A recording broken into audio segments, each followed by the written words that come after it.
Every once in a while, I like to look back on pieces of culture that everyone thinks I surely had heard of, something that I definitely watched or listened to or attended, and then do my best to try to find out everything about it and just become an expert on it. In this particular case, it turned out to be the Tiger King documentary. It's not really a documentary. It's more like a filmed car crash that goes on for something on the order of 16 episodes across 3 different seasons. But as somebody who did so much work in documentary filmmaking, I guess I was watching it with a different eye. I thought I'd talk about how this documentary series struck me and what I came away with from it. And yes, I should probably say, spoiler alert. This is Jason Scott Talks His Way Out of It, a podcast about technology, history, and getting myself out of debt. Thanks to Jeff Atwood, Daniel Boyd, and the hundreds of other supporters on Patreon and elsewhere who have been supporting me and helping me get out of debt. Tiger King is a video avalanche of disaster, spectacle, unlikable characters, hard-to-explain situations, and as time goes on, darker and darker secrets brought to the surface to the detriment of everybody involved. What I found most fascinating about this series was how almost nobody escapes unscathed. You get a real sense after you finish it. If everybody had just kind of stuck to their own little gig, run their own little schemes, and not involved a nationwide audience, things would have gone along, if not forever, a while longer, just fine. Tiger King, ostensibly, is about Joe Exotic, a keeper and owner of a private zoo, which primarily exhibits tigers and lions, big cats, along with a smattering of other exotic animals. We walk through his weird life, the life of running a private zoo, and then, over the course of episodes, both find out about other people in this realm, this industry of privately held exotic animals, as well as eventually focusing on a feud that is ongoing between Joe Exotic and Carol Baskin, the owner of Big Cat Rescue, which itself is either an altruistic rescue operation or just more of the problem. As time goes on, more and more of these people's lives are split apart. We learn about other people in the big cat business and all of their dark secrets. And like I said, by the end of the first season, that is to say, the 8 episodes that were the original Tiger King documentary, Joe is in jail. Other people's futures are not certain. People have died. Everything is miserable.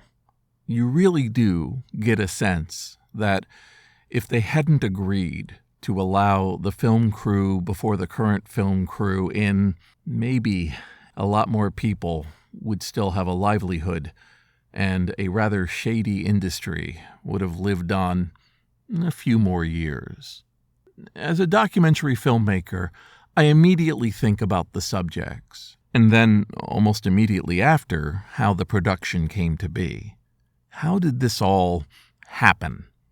I've met a lot of filmmakers, and their stories can be quite variant. People who are either following an event that's going on and then focusing on one person, or a director who's just literally hired on spec by a group to tell their story, which may end with something they like or something they don't.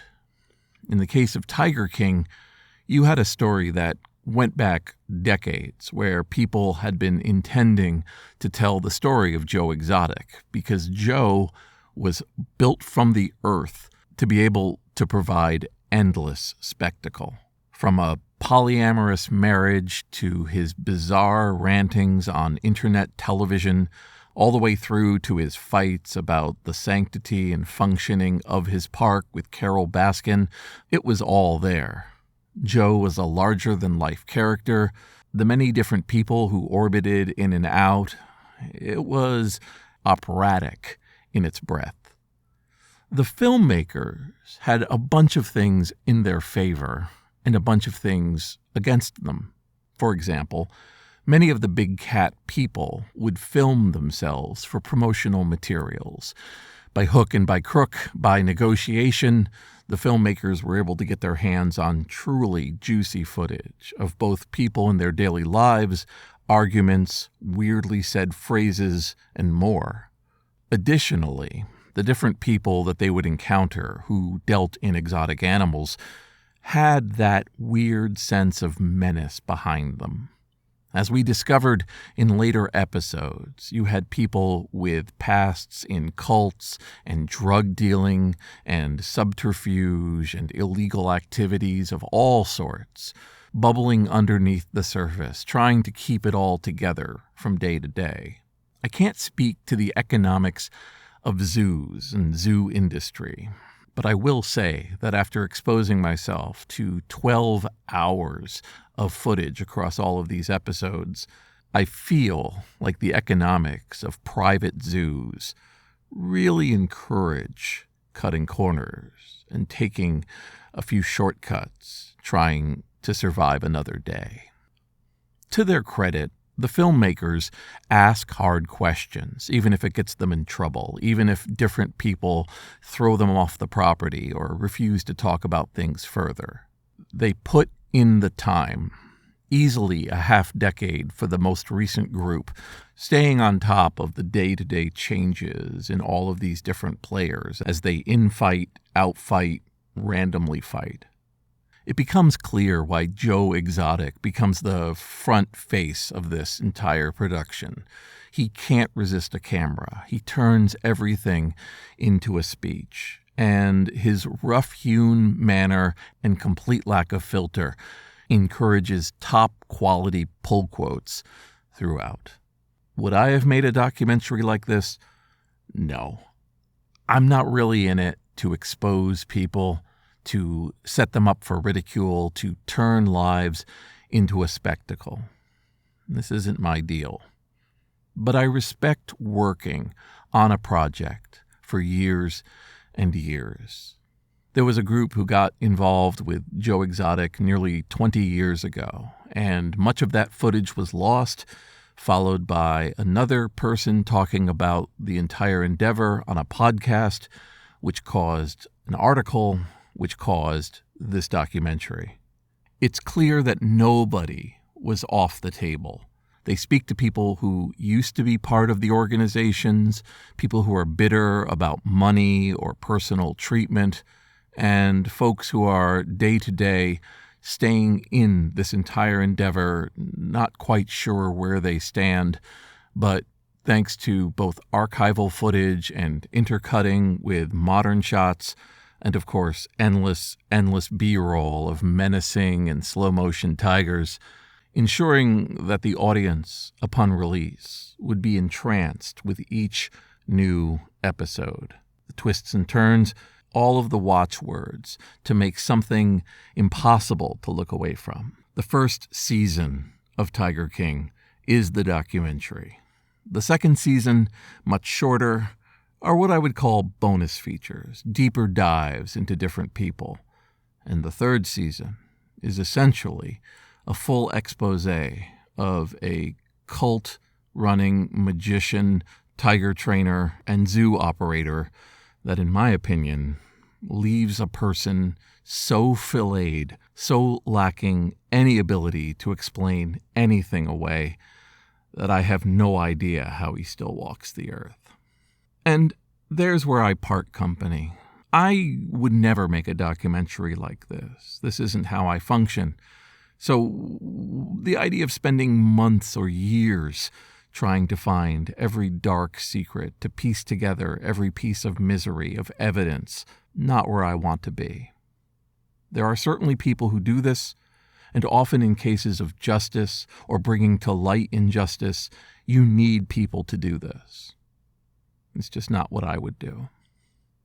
What I can respect, though, is that the first series, the first 8 episodes, are masterfully cut together.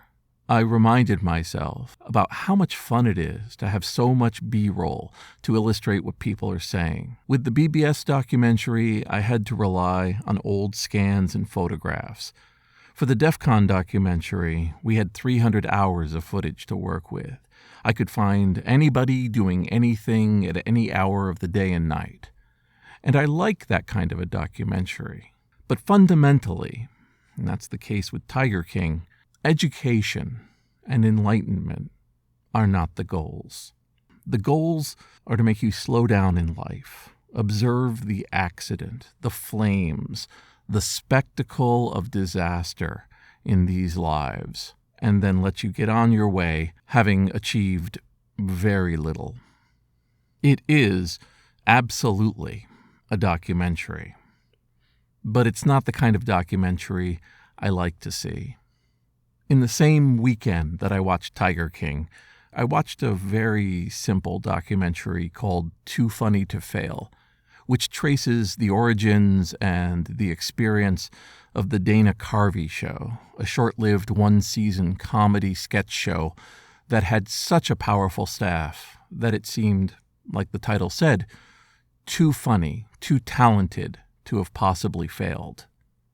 This is a very straightforward piece of work, but even though it was just about a TV show, it was also about camaraderie, teamwork, following your vision, keeping your voice, understanding how hard it is to maintain strength in the face of insult and sadness, and for that reason, I consider it the better documentary. At the end of Too Funny to Fail, I understood what drove many of these comedians, how they thought about their work and their friendships that they developed among each other, and what the high-pressure nature of television comedy can truly be. And the best part was, it was just one episode. This is Jason Scott Talks His Way Out of It, thanks to James Bekoyanu, Mark Pilgrim, Ernie Hershey, Michael Rubin, Craig Talbert, Dilip Reddy, Sean Kelly, Trixie the Cat, Martin, Sembiance, and Anonymous, along with the hundreds of other supporters on Patreon and elsewhere who have been supporting me and helping me get out of debt. No greater review of Tiger King need be said than by the fact that when I told people I had just watched Tiger King, their answer was, "Now? Wasn't that a while ago?" There are many classic documentaries out there, ones that I go back to time and time again, playing them and enjoying the twists and turns and the insights. At no point do I say, Grey Gardens, why now? Indie Game the movie, why now? And I don't think that the disposability, the non-meaningful footprint of Tiger King can be expressed better than those two words.